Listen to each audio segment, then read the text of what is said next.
What's going on, everybody? Welcome back to another episode of J&D Sports Talk. Today I'm just going to be giving you my NFL Week 9 reactions. I'm going to react to every single game that went down this week in the NFL. And I'm also going to talk about a few other things going on in the sports world as usual. Make sure you guys check out our TikTok and Twitter at J&D Sports Talk. And let me know in the comments below or on TikTok or Twitter. I'm not sure if the comments are working yet on YouTube, but if they aren't, go check, go there. But I hope you guys enjoyed today's episode and let me know how you think your team did this season. Alright guys, first game we're going to be reacting to is the Houston Texans going to East Rutherford, New Jersey for Thursday Night Football to take on the Jets. Texans lost this one by 8, 21-13. I watched this game, obviously. First off, for the Texans offense, it was really hard for them to really do anything. Obviously, bad offensive line play, and Kenyon Green, their first-round pick from a couple years ago, getting hurt doesn't help. But C.J. Stroud didn't have a good game. Like I just said, a big reason of that was poor offensive line play. And I've said this before, and, you should know this by now, that if Houston wants to make a good run for the playoffs, they have to figure out something for their offensive line. Tuesday is the trade deadline, 4 p.m. Eastern. I expect Houston to make a trade for an offensive lineman before the deadline. But C.J. Stroud, 59.2 passer rating, didn't have a 200 yards, less than 50% on completed passes. C.J. was sacked 8 times. That's a lot. Joe Mixon, he had a pretty good game on the ground. 24 carries, 106 yards, a touchdown, and a 30-yard run. Tank Dell had almost 130 yards on 6 catches. And Jalen Petier, the safety, led the team in tackles with 10. Kamari Fairbairn went 2 for 2 on field goals, and doesn't tell me how many people were there. I don't know why. But, like I said, though, Houston's offense struggled mainly because of offensive line play, and obviously they have some receivers hurt. Meanwhile, for the Jets, they had one of their best games they have had in a while. Aaron Rodgers had probably his best game of the season as a Jet so far. 22 for 32, 211 yards, 3 touchdowns, no picks.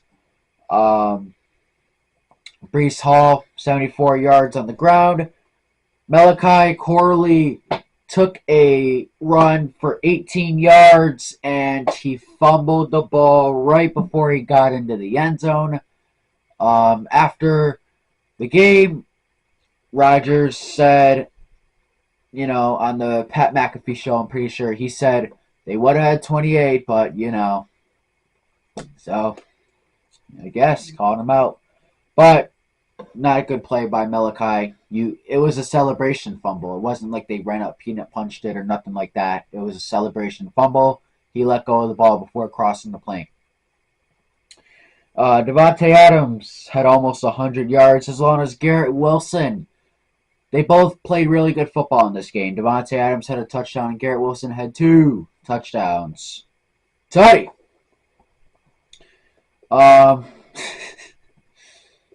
Jalen Mills led the team in tackles with 10. Riley Patterson didn't attempt a field goal. It was a good game. It was very crappy at first, though. Very crappy at first. The first half was bad, I will say that. But it picked up after the first half, like I said. I think it was like, what was it at halftime? Let me see. Take a look here real quick. Excuse me. Yeah. 7-0 at halftime. Texans were winning. There was fire the team chants going on from the Jets fans. But then they put up 21 points in the second half to take the win. Houston in the second half, only kicks 2 field goals. But it was a good second half game, okay? It was a good second half football game. First half wasn't anything crazy. Texans did have more first downs, more plays, more yards, same amount of drives. Just couldn't get the job done. 87 more rushing yards, 16 penalties in the game, and a turnover by each team. It was a good second half of football. Texans, they got to worry about their offensive line. They are 6-3, and meanwhile for the Jets, they got to keep putting together these kind of games and even play better, I would say, for them to be taken seriously at 3-6. Next up, we got my favorite thing of the week. Celebrating Victory Monday, Victory Week. The Carolina Panthers at home taking a win over the New Orleans Saints. Got a lot to unfold in this game. A 1-point win for Carolina, 23-22. Chuba Hubbard ran 2 tutties. Good job by him. But let's talk about New Orleans first. Derek Carr didn't have a great game. He gave Chris Olave a bad ball. Gave him a severe concussion. Sent him to the hospital. I'm glad Chris Olave is doing better. Derek Carr threw a touchdown, 92 passer rating. Alvin Kamara did really good on the ground, 155 yards on 30 carries. And receiving, they didn't do much. They really didn't do much in receiving. Obviously they have Olave hurt, Rashid Shaheed hurt, but they didn't do much in receiving at all.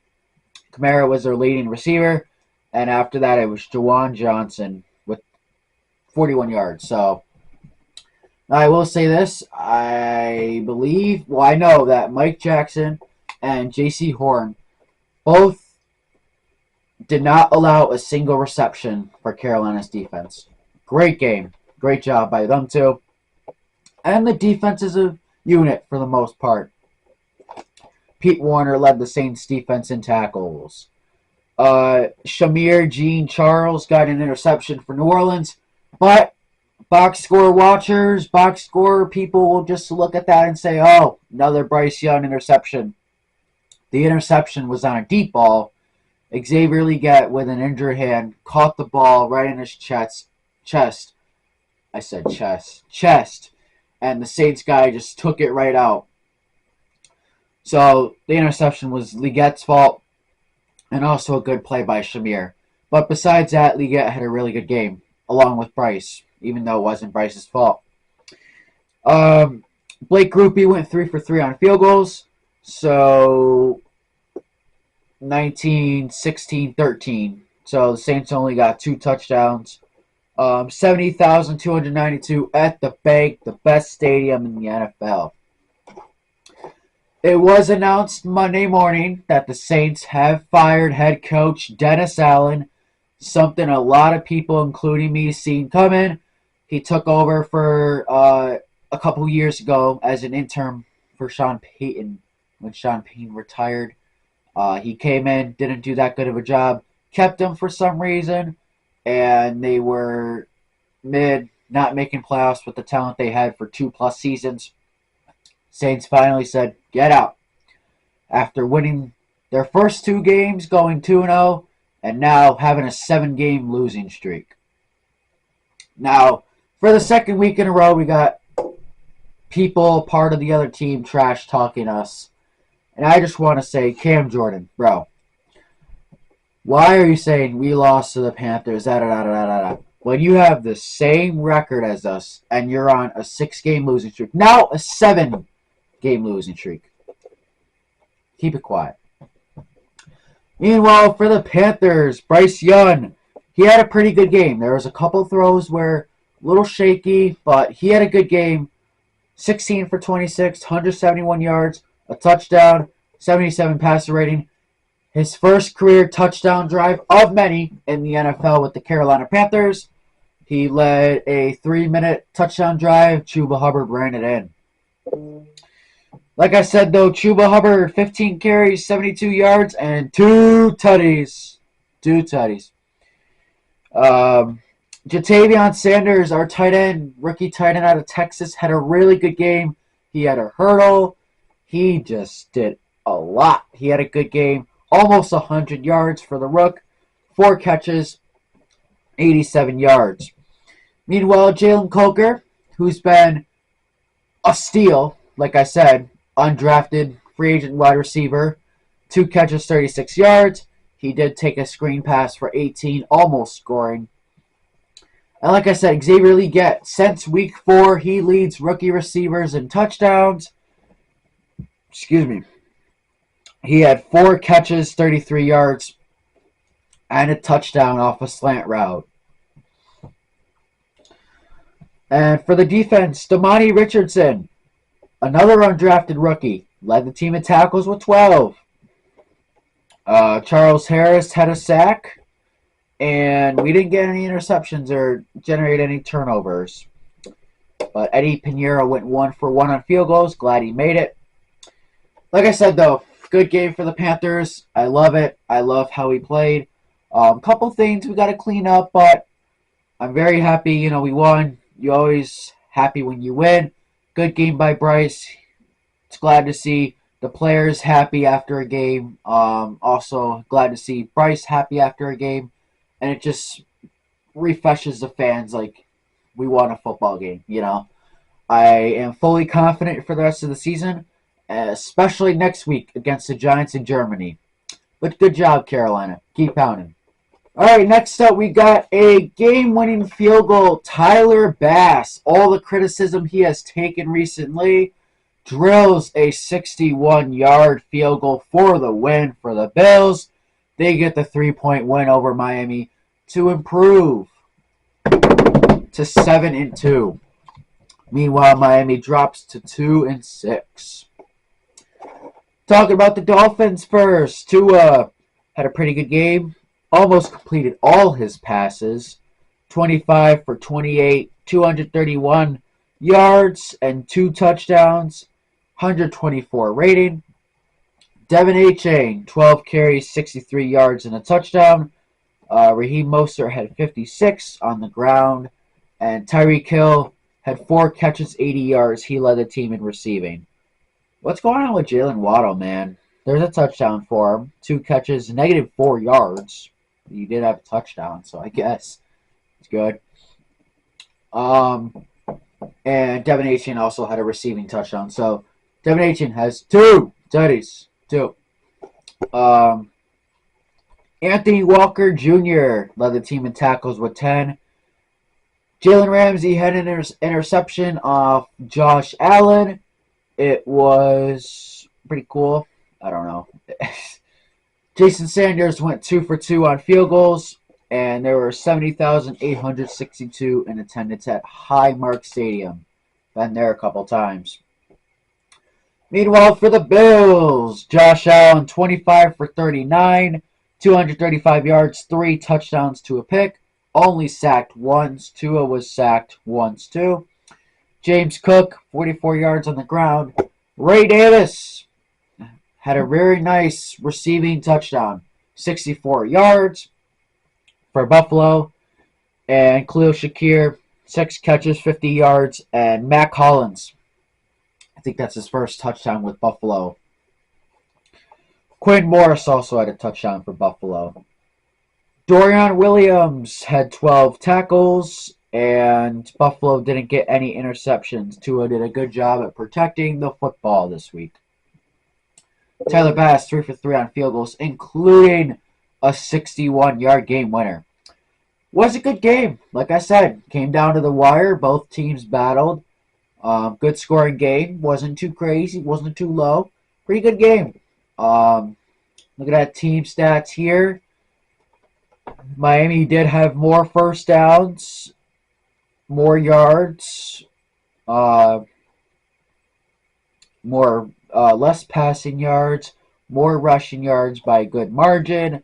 3 for 4 in the red zone for Miami, and Buffalo was 2 for 5 in the red zone. Got to work on that. Meanwhile, turnovers, they both had 1. And yeah, like I said, good game. Miami drops to 2-6, and Buffalo improved to 7-2. Next up, we got Broncos going to Baltimore to take on the Ravens. 41-10 BTA game here. A blowout. Ravens got the job done at home. Very good game from them. Let's talk about the losers first. Like Sean Payton said, John Harbaugh expected to play bad team, a bad defense. Clearly. Sean Payton. That's what you get for running your mouth. 41-10. They expected to play bad defense. Bo Nix, 19 for 33, 223 yards, and an interception. He got sacked 4 times, 65 passer rating. Courtland Sutton came in, threw a 2-yard touchdown pass. It was one of those interesting plays where you kind of hand it off, take 2 steps, and throw it. Very cool touchdown there. Courtland Sutton, QB1. Javonte Williams, 42 yards on the ground for Denver. And Courtland Sutton on 7 catches, 122 yards. Good game for him. And Devin Key led the team in tackles with 8. Will Lutz went 1 for 1 on field goals. And 71,051 people in attendance at MBT Bank Stadium.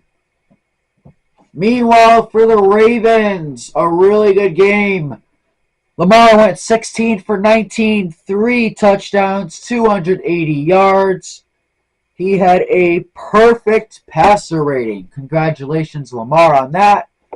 Derrick Henry, 23 carries, 106 yards, 2 touchdowns. Got me feeling niceys, 2 tutties, 2. Zay Flowers also 2 touchdowns on 5 catches, 127 yards, 2 touchdowns, 2. And Kyle Hamilton led Baltimore's defense in tackles with 10.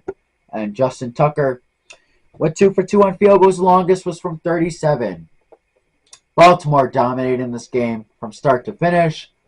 More first downs, way more yards, way more passing yards, more rushing yards, 4 for 6 in the red zone, 0 turnovers. Ravens, you played a great game. Denver, stinks. All right, next up, we got the Los Angeles Chargers kind of whooping the Browns here, 27-10.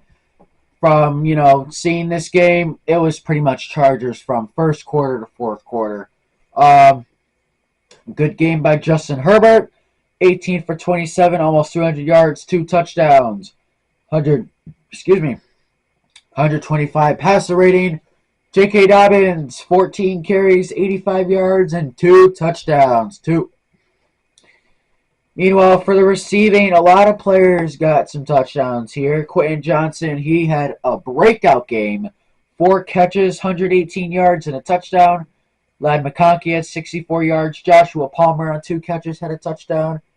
And Dayan Henley led the team in tackles with 14. 3 interceptions here. Listen to this. Alahai Gilman, Tareeb Still, and Elijah Molden, all with interceptions. None of them were pick sixes, but still got a pick. Meanwhile, Cameron Dicker 0 for 1 on field goals. 67,431 people in attendance. Good game for the Chargers. Good game for them. 5-3 now, looking to compete for a playoff spot. The exact opposite for the Browns. Jameis Winston had a horrible game. Sacked 6 times. Line wasn't great. 20 incompletions, 1 touchdown. He had 3 interceptions, a 50 rating. Nick Chubb, 39 yards. Cedric Tillman had a touchdown. And Devin Bush led the team in tackles with 8. Dustin Hopkins 1 for 2 on field goals. That Cleveland Browns offense is just dysfunctional. I mean, you say, I said it, it's better if Winston's in, but it really doesn't matter. The offense is just bad. It's just bad. It's just hard to watch. It's embarrassing, and they're not playing anywhere near winning football.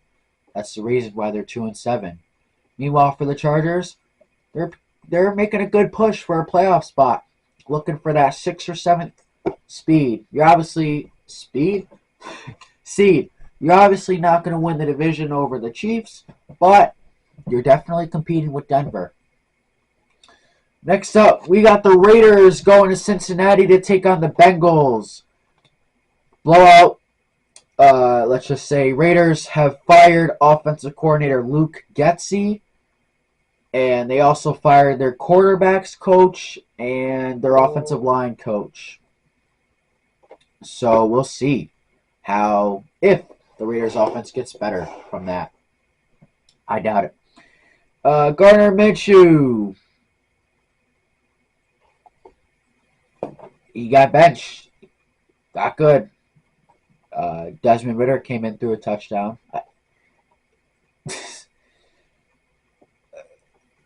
Zamir White ran one in. Jacoby Myers had over 100 yards. Brock Bowers had a touchdown. It's the same thing for the Raiders offense.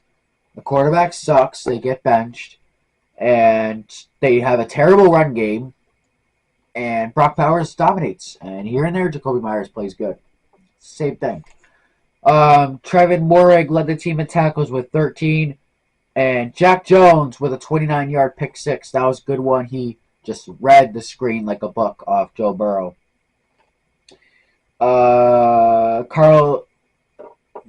Carlson was 1 for 1 on field goals from 46. 65,962 people in attendance at Paycor Stadium. Raiders fall to 2-7. Not playing off good offensive football. Their defense didn't play that great this game either. A lot of things going on with the Raiders as expected. We'll see how they go from here. Meanwhile, for the Bengals, they're creeping their way back up. They're 4-5 now. They put up 41 points. Joe Burrow threw 5 touchdowns. 1, 2, 3, 4, 5 touchdowns for Joe Burrow. Only 1 interception. That was a careless throw. Jack Jones pick 6 on the screen. Only 12 incompletions, 115 rating. I don't know how he has a 115 rating when he has 5 touchdowns. Chase Brown had 120 yards. Mike Gesicki with 2 touchdowns. 2 on 5 catches, 100 yards. And Jamar Chase had a good game, and Chase Brown caught a touchdown. Drew Sample caught a touchdown. And Andre Isovas, I apologize if I said that last name wrong, also caught a touchdown. Logan Wilson led the team in tackles with 9. And Evan McPherson was 2 for 2 on field goals, long from 44. Like I said, though, we're going to have to see where the Raiders go from here. 2-7. Not playing good offensive football. Not really playing good football in general. Not playing as a team, really. But meanwhile, for the Bengals, very rough start to the season. They're looking to get themselves back on track. Next up, we got the Commanders going to New Jersey to take on the Giants. Giants fall to 2-7. And Commanders surprisingly go to 7-2.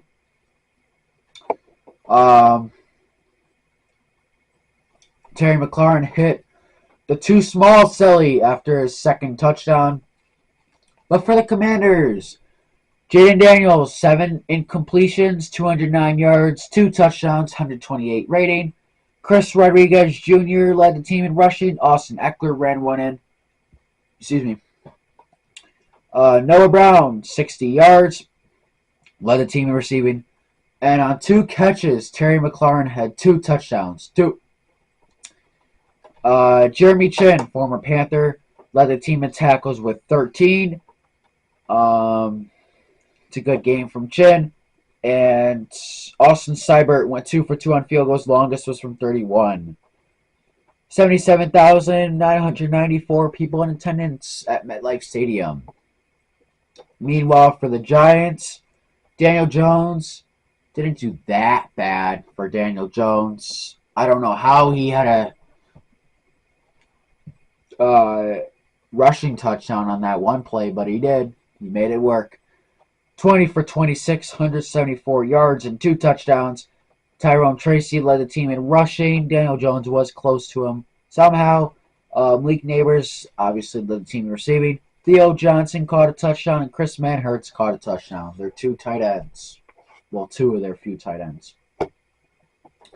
Mika McFadden, the tackle monster, led the team in tackles with 11. And Jude McAtmany obviously led the team in field goals, 1 for 1, long from 31.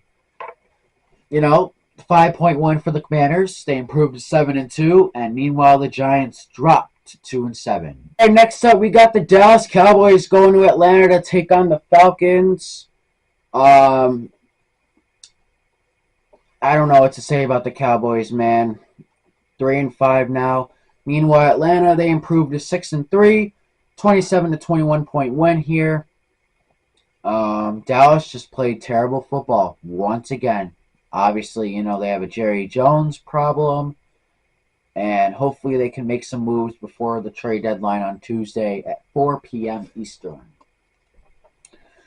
Dak threw a touchdown, 135 yards, 133, before he suffered a hamstring injury. He's going to be out multiple weeks. Cooper Rush came in and threw a touchdown. 115 yards. Rico Dowdle, 75 yards on the ground. Jake Ferguson led the team in receiving with 71 yards. Jalen Tolbert had a touchdown, and Rico Dowdle had a receiving touchdown. Eric Kendricks led the team in tackles with 9. And did I miss a touchdown here? No, I didn't. Never mind. Dallas didn't get any interceptions. Brandon Aubrey went 2 for 2 on field goals. Longest was from 57. 72,665 people at Mercedes-Benz Stadium. Meanwhile, for the Falcons, Kirk Cousins, 19 for 24, 222 yards, 3 touchdowns, 144 passer rating. He had a really good game. Bijan Robinson, 86 yards on the ground. Tyler Algier ran 1 in. Darnell Mooney, he's having a good season. No one's really talking about him. 5 catches, 88 yards, and a touchdown. Ray McLeod and Drake London also had a touchdown. Caden Ellis, the tackle monster, led the team in tackles with 13. And Yunhuku didn't attempt a field goal. Keep stinking. But, Atlanta got a 6-point win. Good win for Atlanta. I wish Dallas won this game, but hopefully Dallas can make some moves before the deadline. Dallas drops to 3-5, and Atlanta improved to 6-3. Next up, we got the New England Patriots going to Tennessee to take on the Titans for our last 1 o'clock game. This game went to overtime. 1 of 2 games go to overtime this week. Starting off with the Patriots here, Drake May threw 2 picks and a touchdown, 206 yards. Ramondre Stevenson had a terrible game, 10 carries, 16 yards, and a touchdown, 1.6 average yards per carry. Hunter Henry led the team in receiving. Ramondre Stevenson did do something in the receiving game, caught a touchdown. Jelani Tavai had 11 total tackles on defense. He also had an interception. And Joey Slye 1 for 2 on field goals.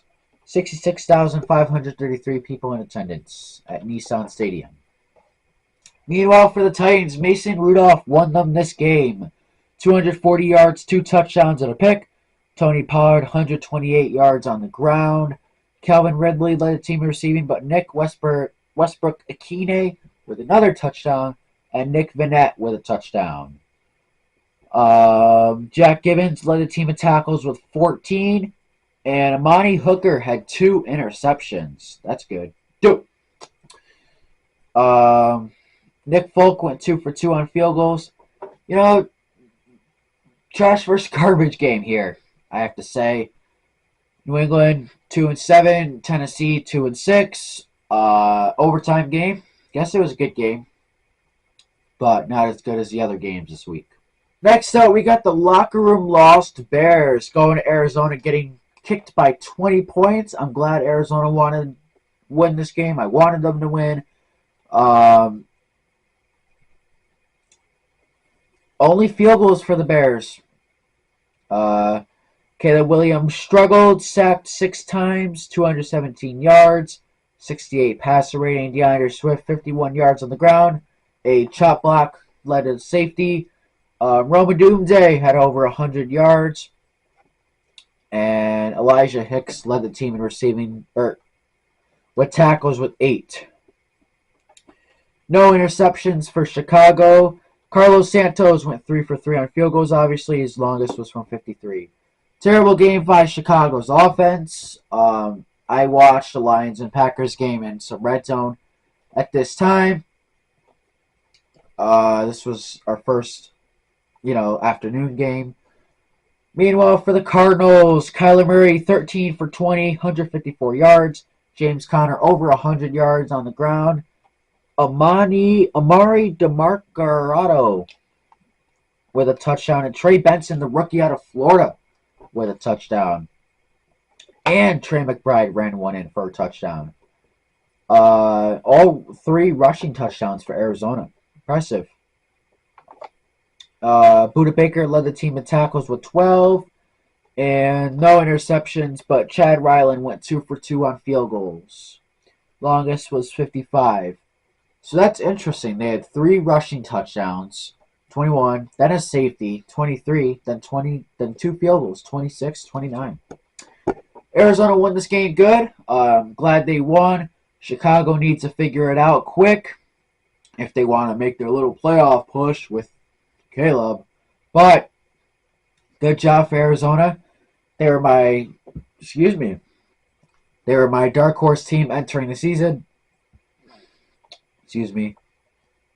And they're doing pretty good. Keep going. Next up, we got the Jaguars going to Philly to take on the Eagles. Eagles had a good lead in this one before ultimately the Jaguars almost coming back, but Trevor Lawrence with a bad pick in the last couple minutes of the game. Trevor Lawrence, like I said, 2 interceptions, 40 passer rating, 169 yards. Evan Ingram led the team in receiving. Foyeside Alucon led the team in tackles with 8. And Cam Little didn't attempt a field goal. 69,879 people in attendance at FedEx Field. That's what it is, right? No, Lincoln Financial Field. That's Commanders. Meanwhile, for the Eagles, Jalen Hurts, 230 yards, 2 touchdowns, 132 passer rating. Saquon Barkley did pretty good. He had a backwards hurdle. That was very impressive. Never seen that before. 27 catches. 27. Oh, my goodness. He did really good. 27 carries, 159 yards, a touchdown. Jalen Hurts also ran one in. Devontae Smith, Saquon Barkley both caught a touchdown. And Zach Bond led the team in tackles with 10. Zach Bond and Nakobe Dean had interceptions. And Jake Elliott 1 for 2 on field goals.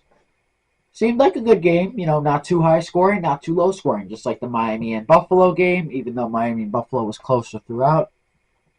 Jaguars fall to 2-7. Meanwhile, the Eagles improved to 6-2. Detroit Lions going to Green Bay to take on the Packers. This game was pretty one-sided for the most part. Lions get the win, 24-14. But like I said, this game was pretty one-sided for the most part. Matt LaFleur, pouring rain, takes a tough loss. And this game just made me question why didn't they just let Jordan Love rest? He wasn't really good in this game for the most part. Obviously battling that oblique injury that he's been battling all season. They should have just let him rest for this game. But Jared Goff almost completing all of his passes, threw a touchdown. David Montgomery, 73 yards on the ground. Jahmyr Gibbs ran one in. Amon-Ra St. Brown had a touchdown, and apparently he is really good at only high-fiving Lions fans instead of Packers fans, the cheeseheads. Jack Campbell, player out of Iowa, led the team in tackles with 13. And Jake Bates, one of the best young kickers in the NFL, who's developing, went 1 for 1 on field goals from 27. 78,330 people watching this game, getting soaked by the pouring rain that happened during this game. Unfortunately, it was a dark cloud for the Packers too. Jordan Love threw a pick, 273 yards. Jacobs was good on the ground, 7.3 yards per carry. Emmanuel Wilson ran one in. Jaden Reed had over 100 yards. Just not much going for Green Bay's offense. Tough in the rain. And they just, Jordan Love battling injuries. They just didn't play a good game here. It was start from finish. They didn't play that good. Few positives, but other than that, didn't look that great. Quay Walker led the team in tackles with 12, and Brandon McManus went 2 for 3 on field goals long from 38. It was a decent game. Like, it was fun to watch. I watched 3 quarters of it, and then I put on Red Zone because how the way it was going. It didn't look like Green Bay was going to put much of a fight. Kirby Joseph had an pick six. That was an ugly one, too. That's what it was, right? Kirby Joseph with a pick six. Yeah, 27-yard return for a touchdown. Yeah, so like I said, wasn't a good day for Green Bay, especially their offense. Um, they did get a lot of yards, though. I will say that, but just couldn't finish in certain spots of the field. 1 for 4 in the red zone. If they did better in the red zone, they probably would have won this game, and they had a lot of penalties. So, if you're Green Bay, don't panic. Just give Love the appropriate, preparation he needs from his injury. Next up, we got the Los Angeles Rams defeating the Seattle Seahawks in overtime, 26-20. This was a good game. Rams got the dub. Matthew Stafford threw 2 touchdowns, almost 300 yards, just short, an interception. Kyren Williams, 69 yards on the ground. Excuse me. Cooper Kupp had over 100 yards. Puka Nacua had a weak ejection in this game for throwing a punch. Demarcus Robinson had 2 touchdowns, two tutties for Demarcus Robinson. And Christian Roseboom led the team in tackles with 11. Cameron Kinchins and Jalen McLaughlin had interceptions. Cameron had 2, and one of them was a 103-yard pick six. So that was a really good play by Cameron. Joshua Carty went 2 for 2 on field goals, long from 38. And 68,632 people in attendance at Lumen Field, one of the loudest fields in the NFL.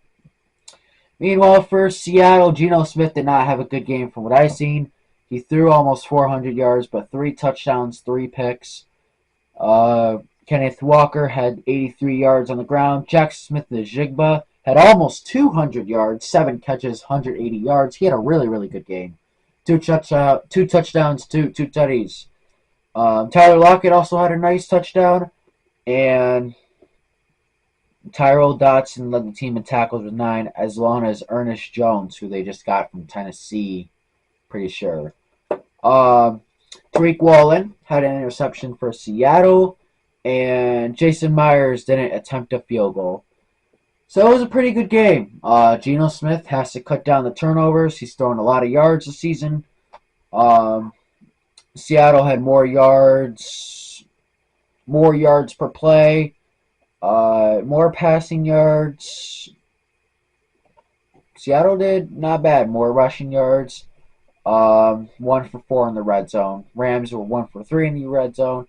And Seattle had 12 penalties. Both had the same amount of possession time, pretty much, only by a couple seconds more for Seattle. It was a good game. Good divisional battle. Hard fought by both teams. Rams got the dub. All right, next up, we got the Indianapolis Colts going to Minnesota to take on the Vikings. Colts dropped to 4-5. Meanwhile, the Vikings improved to 6-2. This game was poop at halftime. It was bad. The first half was really, really bad. Colts were the only team to score with 7. And then in the second half, there were 27 total points. So that was a positive. Sam Darnold threw 3 touchdowns in the second half. But first, we're going to talk about the Colts. Joe Flacco didn't do that great in this game. Colts as a team didn't do that great in this game. He threw an interception, less than 200 yards. Jonathan Taylor with only 48 yards. Josh Downs led the team in receiving with 60 yards. Michael Pittman only had 1 catch. That's crazy, dude. I've seen most of this game. Obviously, primetime games, sometimes it's hard to stay up through the whole thing, but I've seen a good amount of it. Excuse me. EJ Speed led the team in tackles with 12.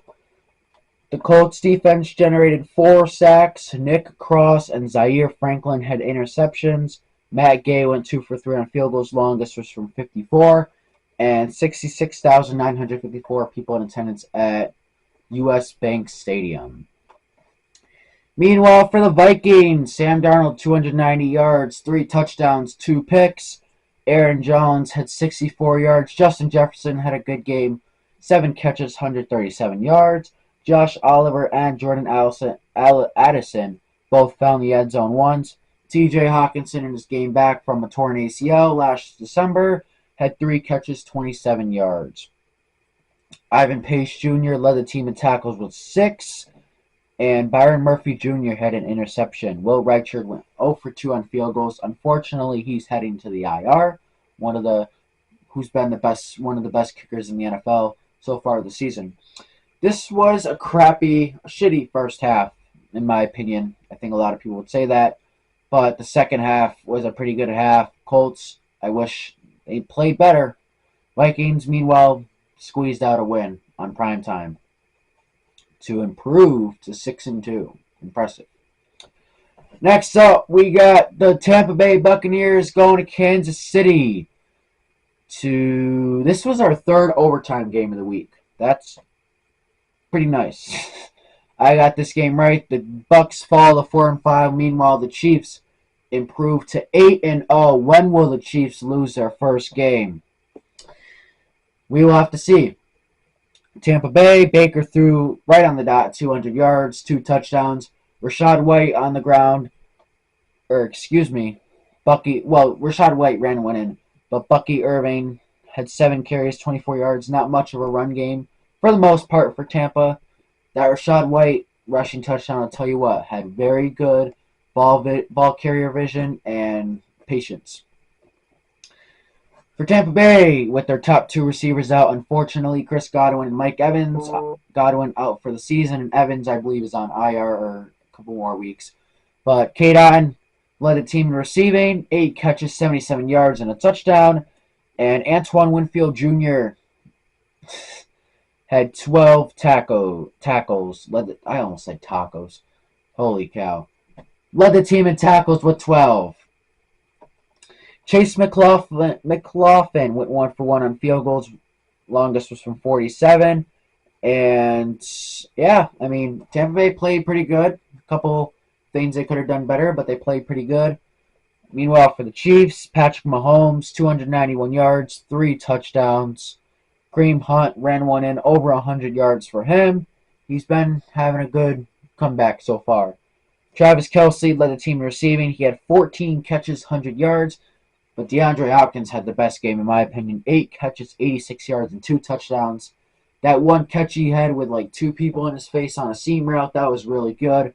And Samaje Perine, the former Bengal running back, also had a touchdown. Drew Tranquil led the team in tackles with 7. And Harrison Butker went 1 for 1 on field goals. His longest was from 40. This was a pretty good game. It looked like Chiefs for a little bit, then Tampa crawled in. In my opinion, Tampa Bay should have gone for 2 when they scored with like 27 seconds left, but it is what it is. I don't think it's very, smart to go to the overtime with Chiefs, especially a team with Patrick Mahomes. But Tampa did a good job for the most part. Meanwhile, the Chiefs just proved to still be unstoppable with an 8-0 record. All right, guys, I'm going to add a segment to this video. Since it is Tuesday, NFL trade deadline was today. It ended at 4 o'clock Eastern, 1 o'clock Pacific, 3 o'clock Central. But there are a couple moves that happened today. First off, with Za'Darius Smith going to the Detroit Lions from the Cleveland Browns. This is a big trade for the Lions. Unfortunately, Aiden Hutchinson went down with an injury. He's going to be out for the season. So this was a good move for the Lions to go out and get a pass rusher, a proven pass rusher.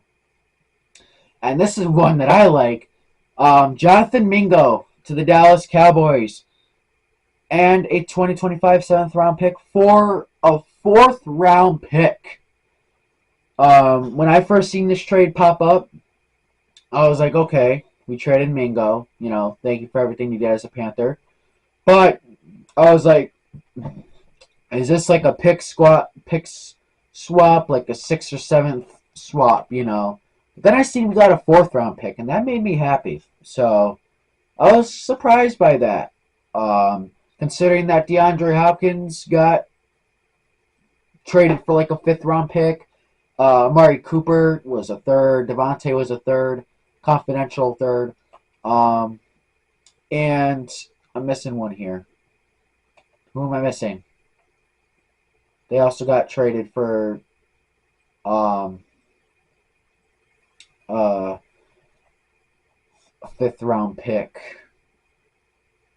You guys get it, though. I did not think Dallas would give us a 4th round pick for Jonathan Mingo, but pleasure doing business, Jerry. And then Marshawn Lattimore got traded to the Commanders. End of an era for New Orleans. They sent a 3rd. They got a 3rd round pick, a 4th round pick, and a 6th round pick for Marshawn Lattimore and a 5th. Obviously, those are different years. It's going to kind of be a little weird not seeing Lattimore and Evans fight every time they play twice a year. But end of an era for Marshawn Lattimore, New Orleans, and Commanders get a step closer to potentially bringing home the Lombardi. Mike Williams got a fresh start from the Jets. He is going to the Pittsburgh Steelers for a 2025 5th round pick. It's a good trade for both sides. Mike Williams needed a fresh start. He obviously been with the Chargers for the last few years. Unfortunately, injuries drove him a lot, but now the Steelers get a much-needed receiver, and we're going to have to see how he does in that offense. Packers trade linebacker Preston Smith for a 7th round pick. This was a good trade. Traded to the Steelers, by the way. Steelers made another trade. Steelers could use a linebacker too. That could help their pass rush. And lastly, for the day, with trades, Tre'Davious White to the Ravens. And a 2027 7th round pick for a 2026 7th round pick. Obviously, if this was 3 years ago, this would be the biggest trade of the day. But it's not. Tre'Davious White, serviceable cornerback. That could be another step closer for the Ravens bringing home the Lombardi. So, we've had some good trades this season. DeAndre Hopkins, Amari Cooper, Za'Darius Smith, Marshawn Lattimore. Lot of trades. Devontae Adams. And we'll have to see how those implement for these teams' playoff chances. But that's going to be it for today's episode. I hope you guys enjoyed my NFL Week 9 reactions and talked about some trades that went on. I hope you guys subscribe, like the video, comment down below, or on TikTok and Twitter. Check those out at J&D Sports Talk. What you guys want to see in future videos. And I'm going to make a tweet on Twitter, J&D Sports Talk, okay? I'm going to make a tweet, something like, each fans from your team, tell me what you like. Well, tell me how your season's going. Like, if you're a Commanders fan, tell me how excited you are. Or if you're a Patriots fan, tell me about the future. You know what I mean? Like, tell me what you guys think of your team's season so far. That will be a tweet on Twitter. But that doesn't mean you should also go check out our TikTok at J&D Sports Talk. Thank you guys for watching. And I hope you guys enjoyed today's episode.